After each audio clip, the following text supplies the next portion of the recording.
Mercy Med partners with existing ministries and helps create new ones to serve people who are poor, sick, or struggling.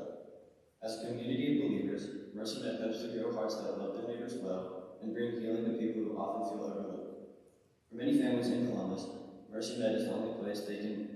Mercy Med is more than just a clinic, it is a place where they feel seen and cared for. Mercy Med was founded in 2012 by Dr. Grant Scarborough, who is still the CEO today. Dr. Scarborough grew up in Columbus and later attended the University of Georgia, where he earned a degree in biology. While volunteering, he noticed that families in need were often given food and clothes, but they still could not afford proper medical care. This inspired him to become a doctor. He earned his medical degree from Mercy Medical School in 2003 and spent several years serving underserved communities in Augusta, Georgia. Later, former St. Luke pastor Hal Brady asked him to return to Columbus to help care for people in need. Dr. Scarborough agreed, and Mercy Med was born. One of Mercy Med's main services is primary care and pediatrics. Primary care is where people go for checkups, sickness, and non-emergency medical needs. Pediatrics is primary care for children. Mercy Med now serves as the primary care provider for more than 7,000 patients in the Columbus community. Their services include family and internal medicine, prescription assistance programs, and health education classes to help patients manage long-term illnesses like diabetes and high blood pressure. For many families, Mercy Med is the only place they can afford to receive regular medical care. Mercy Med offers physical and nutritional therapy along with free weekly wellness classes that help patients improve nutrition, movement, sleep, stress, and overall health, providing a safe and welcoming option for beginners, people with limited mobility, and those without access to gyms or trainers. The clinic also provides affordable dental care led by Dr. Nicole Lane, including exams, x-rays, and fillings for current patients, accepting most insurance and offering a sliding scale for those without coverage, with some visits costing as little as $35. The Mercy Med Farm is one of the most noticeable and unique parts of the clinic. It serves patients in the Mid-City neighborhood by providing fresh fruits and vegetables that are easy to access. The farm grows produce all year, and anyone in the community can shop there. The farm is managed by Keith Sims, also known as Farmer Keith. Dr. Scarborough shared that Farmer Keith's love for gardening made him a perfect fit for the job. Every Friday from 9 a.m. to 12 p.m., the farm hosts Farm Stand Friday, where people can buy fresh produce. This farm helps families eat healthier and supports the idea that caring for health includes both medical care and good nutrition. Mercy Med is supported by donations from people who believe in its mission. According to MercyMed.com, after expenses and donations were counted in 2023, the clinic had a surplus of about $350,000. Mercy Med received about $2.5 million in charitable donations, showing that many people in the community believe in the work being done. These funds help Mercy Med continue providing affordable care to patients who may not be able to pay full prices. The future of Mercy Med looks hopeful for Columbus and Phoenix City. Dr. Scarborough has shared plans to open more clinics in both cities. Phoenix City especially needs more clinics, and adding another location would help people get care closer to home and spend less time traveling. Expanding Mercy Med will allow even more families to get the care they need. Since 2012, Mercy Med has grown from a small clinic into a powerful example of faith in action. Dr. Scarborough often says that the credit belongs to God, not him, because none of this would be possible without faith. Mercy Med shows the Columbus community that caring for others can change neighborhoods, improve lives, and bring hope where it is needed most. Thank you. Please welcome Ben Peake, who is speaking about the man journey.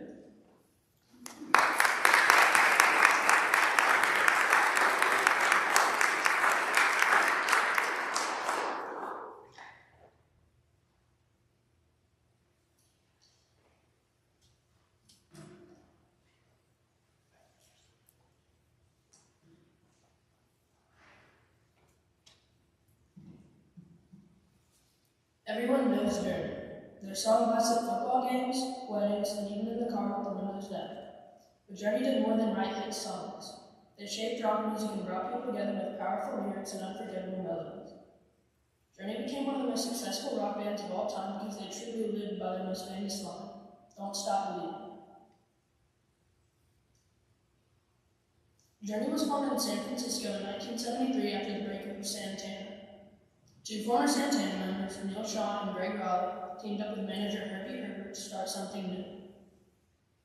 Herbert intentionally built the band around Neil Shaw's guitar skills, believing he had superstar potential. The original lineup included Neil Sean on lead guitar, George Tigner on guitar, Ross Valley on bass, Greg Raleigh on keyboard and vocals, and Prairie Prince on drums. In 1974, they signed with Columbia Records. They had talent, they had energy, but they were still missing something. That something arrived in 1977 when Steve Perry joined the band as lead singer. Perry's voice changed everything. He could hit soaring high notes and smooth low notes, and he knew how to write music that people felt in their hearts. With Perry and the band, Journey finally found its sound. The early 1980s became Journey's golden era. In 1981, they released Escape. It exploded. The album sold over 10 million copies and became diamond certified. It included the legendary Don't Stop Believing, which is still one of the most played rock songs of all time. It also featured Who's Crying Now, which ranked high on the Billboard charts. Journey followed up with Frontiers in 1983. This album included hits Separate Ways and Faithful. Faithful told the story of life on the road, missing family, feeling lonely, and trying to hold relationships together while touring. Fans connected with these songs because they were real. They were about hope, heartbreak, love, pushing through hard times, and pushing through hard times. Journey's music felt personal. But success came at a price. The band toured constantly, sometimes 9 months out of the year, and that schedule wore everyone down.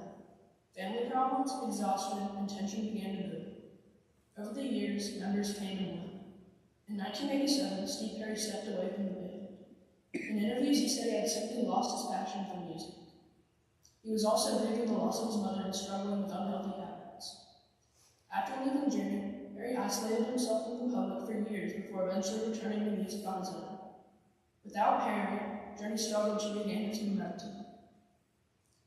In 1993, the band fired longtime manager Herbie Herman after a short union period. The group's future seemed uncertain. Then in the early 2000s, Neil Sean made a surprising discovery. While searching online, he found a YouTube video of a singer from the Philippines named Arnold Pineda. Pineda was performing Journey songs with his band, and his voice sounded incredibly similar to Steve Perry's. Sean reached out to him. Soon after, Pineda flew to the United States to audition. Within days of rehearsing together, everything clicked. The band sounded alive again. Fans were amazed. Pineda brought new energy while honoring the band's classic sound. It felt like a second chance. Journey proved that they were not finished. Over the next several years, the band continued touring and releasing music. They introduced their songs to a whole new generation. Younger fans discovered them through TV shows, movies, and streaming platforms. Don't Stop Believing became an anthem all over again. Now, after more than 50 years, Journey is heading out on a farewell tour across North America. Time has caught up with them. The members are older, and tensions within the band, including lawsuits and disagreements, have added strain. The youngest member is nearly 60 years old now. After decades on the road, it makes sense that they are ready to slow down. Even with conflicts and changes, Journey's impact cannot be erased. Few bands last 5 decades, and even fewer stay relevant for that long. Journey survived breakups, personal struggles, changing music trends, and leadership changes. They fell apart and rebuilt themselves, twice. Journey is more than a rock band. Their music plays at graduations, sports championships, and family celebrations. Strangers sing their songs together at concerts. That kind of connection is rare. Their lyrics remind people to keep going even when life gets hard. Great things may not last forever, but music does. Journey proved that perseverance matters. They faced loss, conflict, and change, but they kept moving forward. And through it all, they followed one simple rule that became their message to the world: don't stop believing.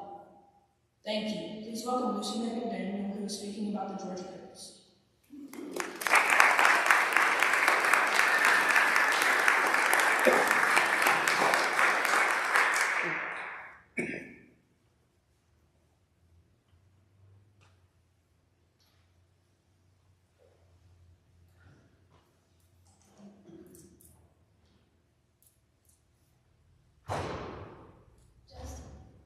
Just envision escaping the rush of the city to the soothing sounds of the Atlantic Ocean.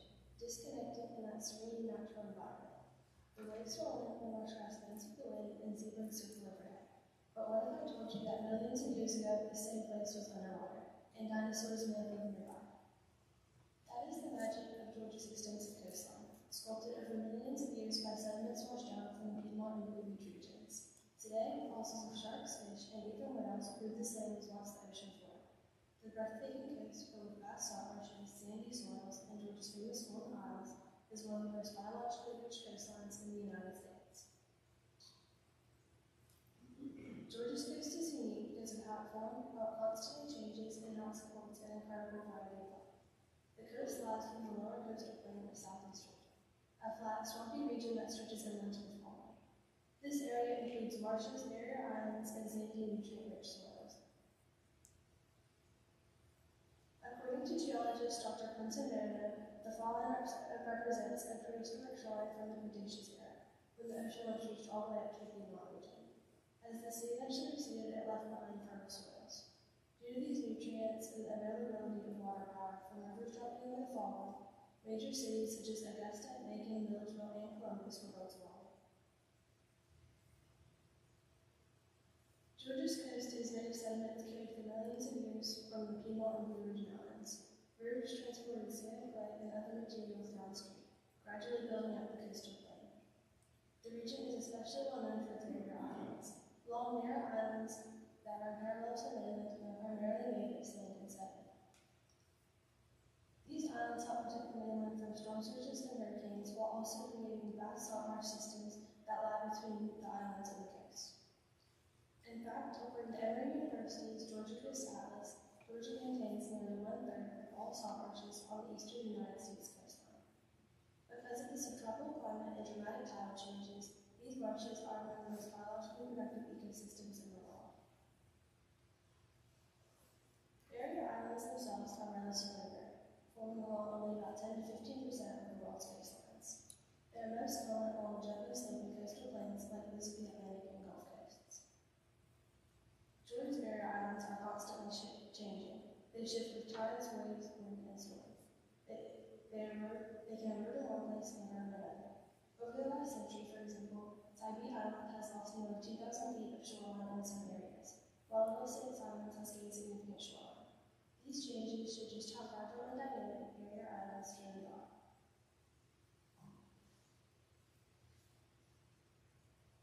The islands we see today are not the same ones that existed millions or even thousands of years ago.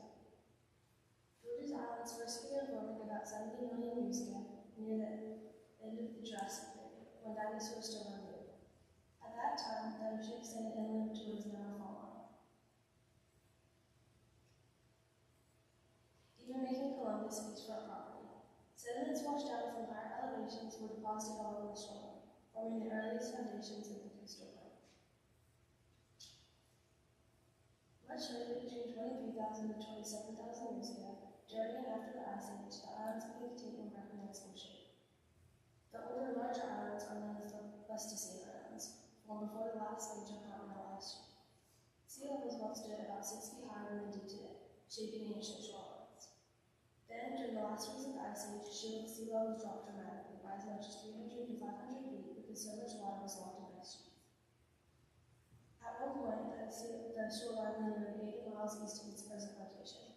As glaciers melted around 18,000 years ago, sea levels rose again, forming the younger Holocene Islands. These new islands gradually migrated westward until sea level stabilized about 4,000 to 5,000 years ago. Driving from Macon to Savannah today is like traveling through time.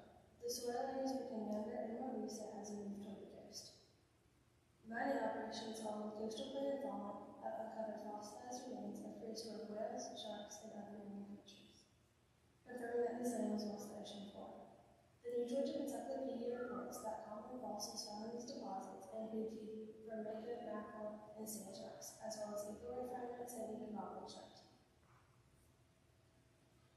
In parts of western Georgia, particularly along the Chattahoochee River and in Chattahoochee and Stewart counties, common fossils, like Cretaceous fossil beds have even yielded dinosaur remains dating from 87 to 66 million years ago.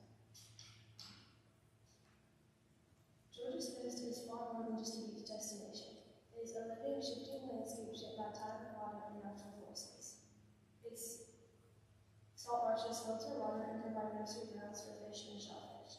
Its barrier islands protect inland communities from storms. Its fossil beds preserve evidence of ancient oceans and prehistoric life. Understanding Georgia's coastline matters because it helps us to protect it. As sea levels rise and the storms first strike, these fragile islands face increasing threats. Without careful conservation and responsible development, these fragile islands erosion and habitat loss could permanently alter this remarkable region. Thank you. Please welcome David Sorko, who is speaking about storm chasing.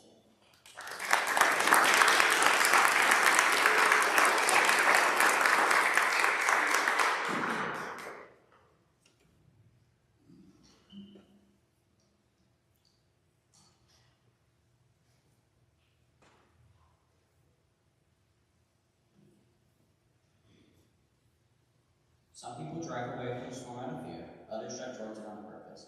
Storm chasing is exactly what it sounds like.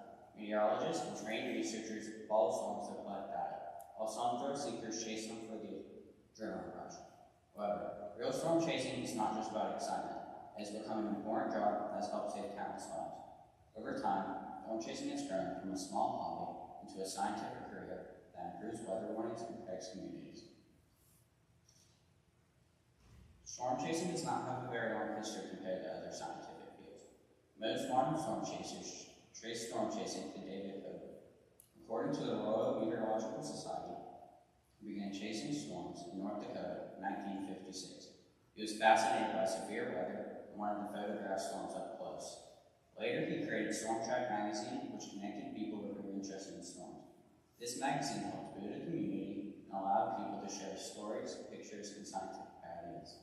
As interest grew, scientists began studying storms more seriously. Neil Ward was one of the first scientists to study storms and tornadoes scientifically. Ward helped develop ideas about how tornadoes are born and how storms are structured. Because of his research, scientists learned how to better predict and intercept severe storms. In 1972, the University of Oklahoma and the National Severe Storms Laboratory worked together on the Tornado Intercept Project. In 1973, they successfully intercepted the famous Union City, Oklahoma tornado. This tornado offered valuable data about supercells, which are powerful rotating thunderstorms. Studying the storm helped researchers understand how tornadoes grow and change over time. These early projects, along with Hoadley's magazine, helped create the first organized group of storm chasers. Storm chasing became even more popular in 1996 when the movie Twister was released. This movie caused a major rise in interest, even though many storm chasers said it exaggerated the dangers and drama of the job. Around the same time, the internet was growing quickly. The internet allowed storm chasers to share live updates, radar images, and videos. Online websites and forums created a worldwide weather community. As technology grew, storm chasing grew broadly online. Today, the future of storm chasing looks bright because of new technology. Derek Herman, an associate researcher at the Cooperative Institute for Meteorological Satellite Studies, has studied many powerful storms, including Hurricane Michael in 2018. He is now working on computer algorithms that use satellite data to estimate the strength of hurricanes. This type of technology allows scientists to measure storms more accurately and warn people sooner. One of the most exciting tools in modern storm chasing is the drone. In the past, meteorologists had to drive directly into dangerous areas after a tornado passed there. Now drones with cameras and sensors can collect information from the air. These drones measure temperature, pressure, and wind speed without putting researchers in as much danger. They also save time by covering large areas quickly. Scientists hope to eventually control large groups of drones at once to collect even more information from storms. As drone technology improves, storm chasing will become safer and more efficient. Researchers are also finding new ways to study storms without getting too close. The Georgia Tech Research Institute explains that storms in the south are often harder to track than those in the Midwest because of trees and uneven land. Scientists there are studying radio frequencies produced by lightning. When lightning strikes, it gives off energy that can be measured. By tracking this energy, scientists can see where a storm is moving and how strong it might become.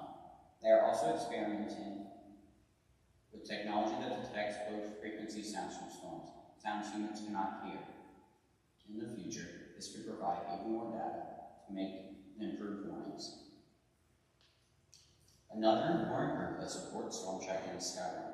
Skywarn is a volunteer program created by the National Weather Service. Volunteers report real-time weather conditions such as hail, strong winds, and tornado sirens. These reports help meteorologists confirm what radar is showing. Radar is powerful, but it cannot always see everything happening on the ground. Storm chasers and volunteers provide the human observations that make warnings more accurate. Storm chasing has become one of the first lines of defense against severe weather. It has saved lives by improving weather warnings and giving people more time to prepare. Storm chasers may appear to be chasing storms, but what they are really chasing is knowledge and safety for the future. Some people drive away from storms out of fear, others drive toward them with courage and purpose, working to protect the communities we call home. Thank you. Please welcome Conan Kogo, who is speaking about Chef Jamie Keating and Epic Restaurant.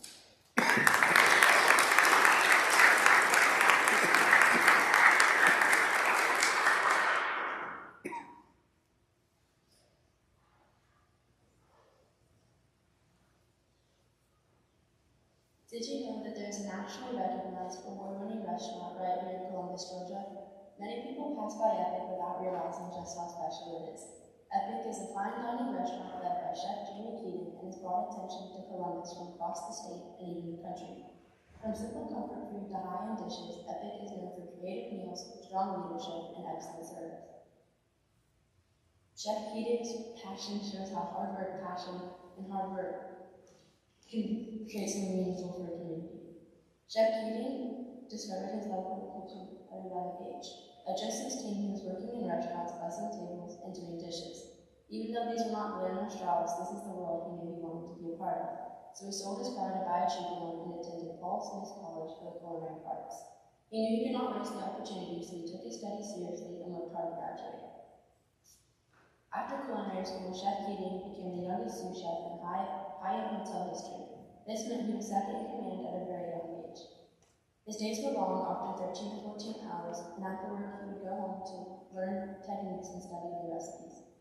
This discipline helped him grow quickly as a chef and leader.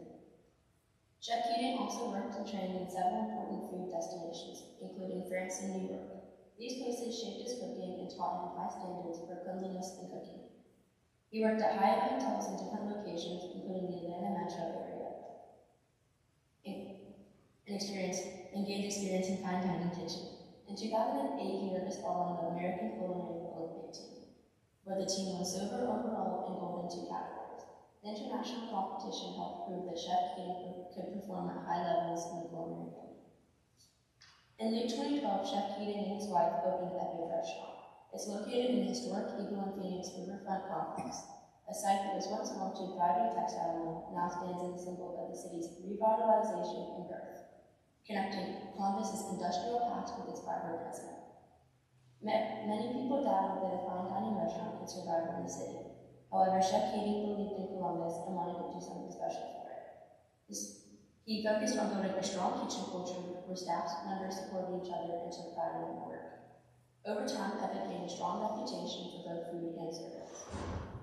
Epic is now one of the best fine dining restaurants in the region. Even though it offers upscale meals, Chef Keating focuses on keeping flavor, presentation, and quality instead of trying to be flashy. This balance helped Epic stand out while still welcoming guests. Epic has received several major awards, including the AAA Ford Diamond Award. This award is given to restaurants who meet high standards in cleanliness, comfort, consistency, and cuisine. The inspectors visit the restaurant anonymously and judge the whole experience, not just the food. Epic is the only restaurant outside the metro Atlanta area to have this award, which brings great pride to Columbus. Epic has also been named one of Guide's top 40 restaurants in America, a list that recognizes restaurants for high-quality food and unique dining experiences. In 2023, Chef Keating and his wife Melissa, who helps manage the restaurant, were finalists in the Georgia Restaurant Association, the Grace Awards, awards which honor excellence and leadership in the restaurant industry. They attended the awards gala with members of their kitchen team, showing how much they value their staff. Winning and being nominated for these awards brought even more attention to Columbus and Epic as a food destination. Even with national recognition, Epic stays close to the community, participating in food drives, working with schools, and local organizations. By giving back, Epic shows that success is not just about awards, but about serving others. Epic also offers catering for parties and community events. This allows people in the community to stay close. This allows people in Columbus to experience high-quality food at important moments in their life. Epic is more than just a restaurant. It shows that Columbus can be home to creativity and excellence. Chef Keating took a risk by opening a fine dining restaurant, and his store reminds people that in the community, discipline, sacrifice, and faith can lead to the most amazing results. Sometimes those massive leaps of faith can lead to the most epic faith.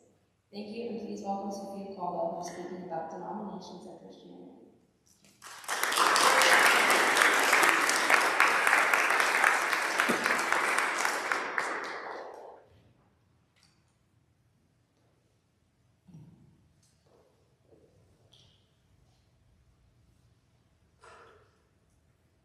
Imagine walking into one sanctuary filled with the sound of guitars and raised hands. In another, you hear traditional hymns echoing through the room. Is the difference found in the worship itself or in the cultural language each church community speaks? Christian denominations such as Catholic, Baptist, Methodist, and Presbyterian may worship in different ways, but their shared purpose remains the same: to glorify God and grow in faith. Culture shapes how worship looks through beliefs, traditions, customs, and how each church community practices its faith. When people think of Catholic worship, Mass often comes to mind. Mass is the central act of worship in the Catholic Church and is required for members. One of the most important parts of Mass is the Eucharist, also called communion, which remembers Jesus' sacrifice at the Last Supper.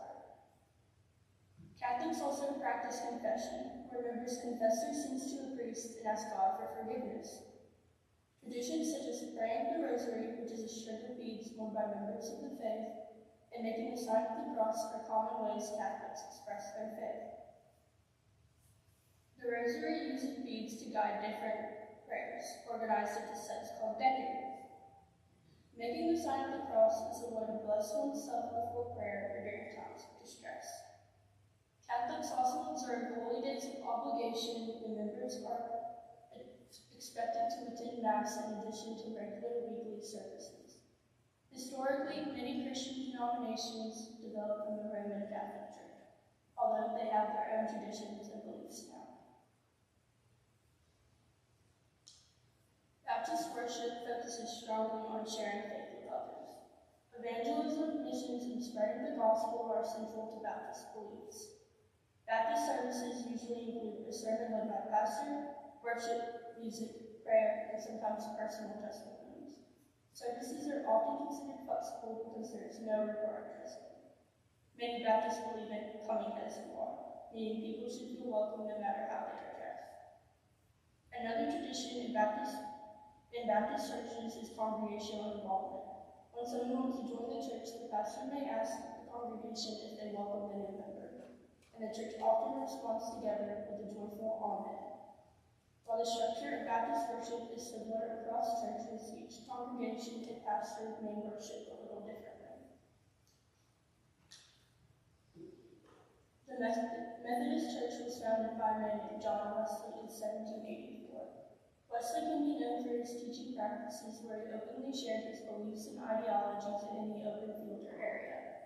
Not many know this is not a personal choice, but one he had to make in order to continue preaching, because he was often invited to churches and then asked to not come back after he preached because his sermons offended members of the congregation. The church focuses on personal discipline. They do this by fusing their everyday lives into their church lives. Because faith is not something practiced for 1 hour on Sunday, but something that progresses and develops over time. Similar to Catholic worship, Methodists also have their youth participating in confirmation classes. The reason for these classes are because the church believes in making personal professions of faith. So when children are old enough, they go to classes, and at the end they decide that the church is something they truly want in their lives.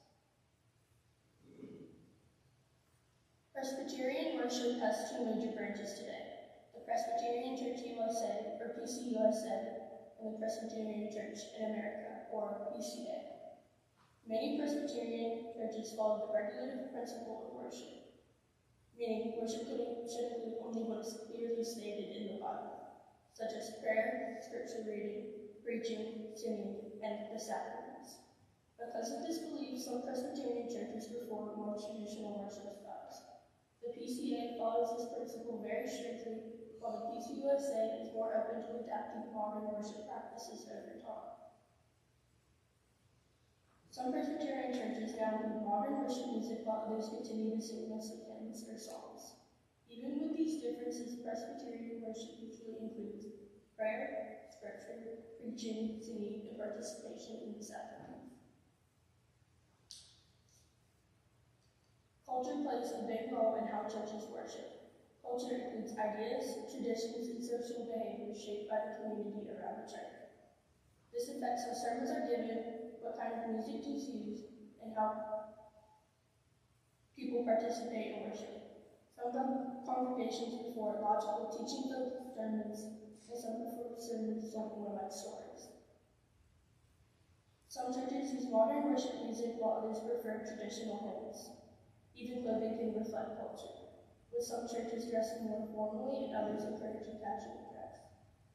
While culture can change how worship looks, the most important part is that we are still worshiping God, no matter how culture changes over time. The purpose of worship remains the same: honoring God and growing in faith together. Thank you.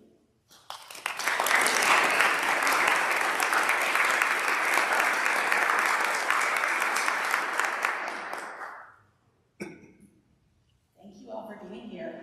This was our first day of speeches, so this group had a little extra pressure on them, and they did an amazing job. Can we give them another round of applause?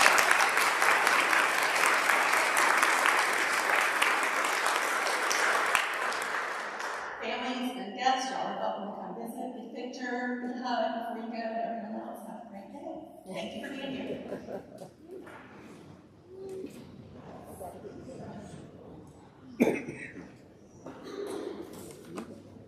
Yes.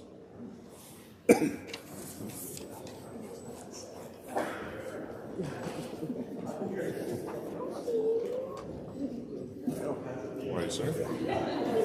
It's the most wonderful time of the year. March Madness starts today, baby. Yeah, this is the worst time. This is July today's free.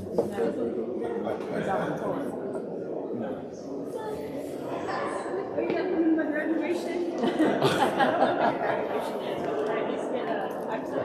I'm so happy you're here. I have to drive back to work now. No, wait, what? When did you come here? I drove back.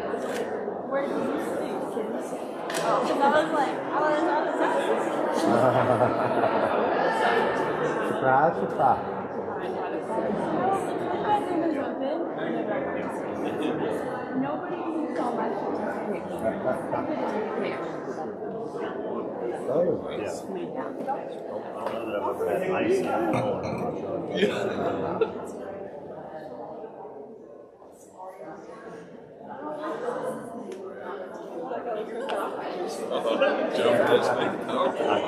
I don't remember consenting to be in this PowerPoint. Oh, with that too. Well, it improved your speech dramatically, so you don't want to be. you did a beautiful job, Sunshine. Beautiful job. This is so awkward.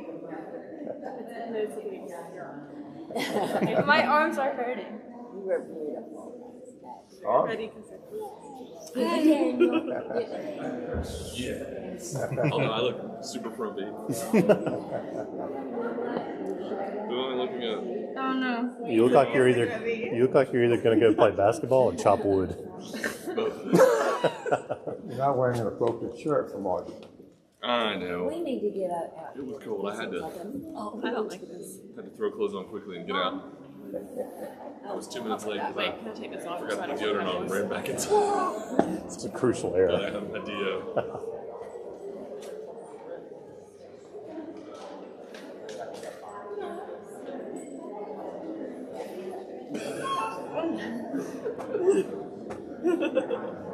This hurts.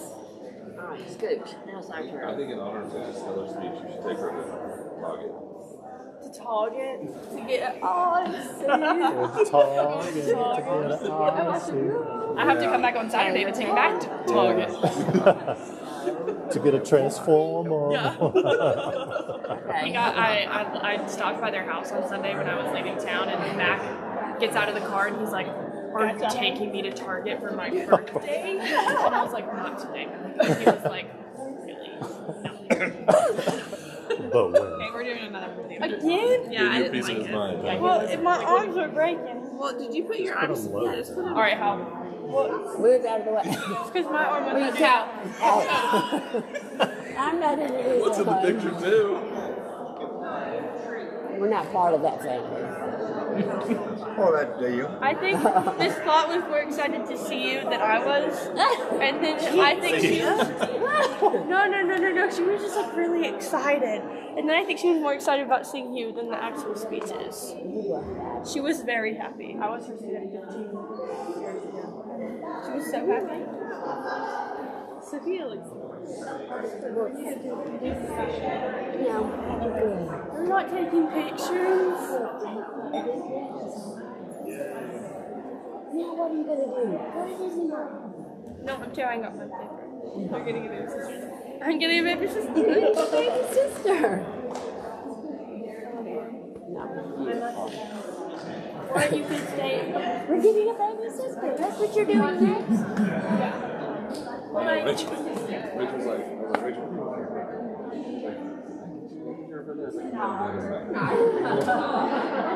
I'll pay you.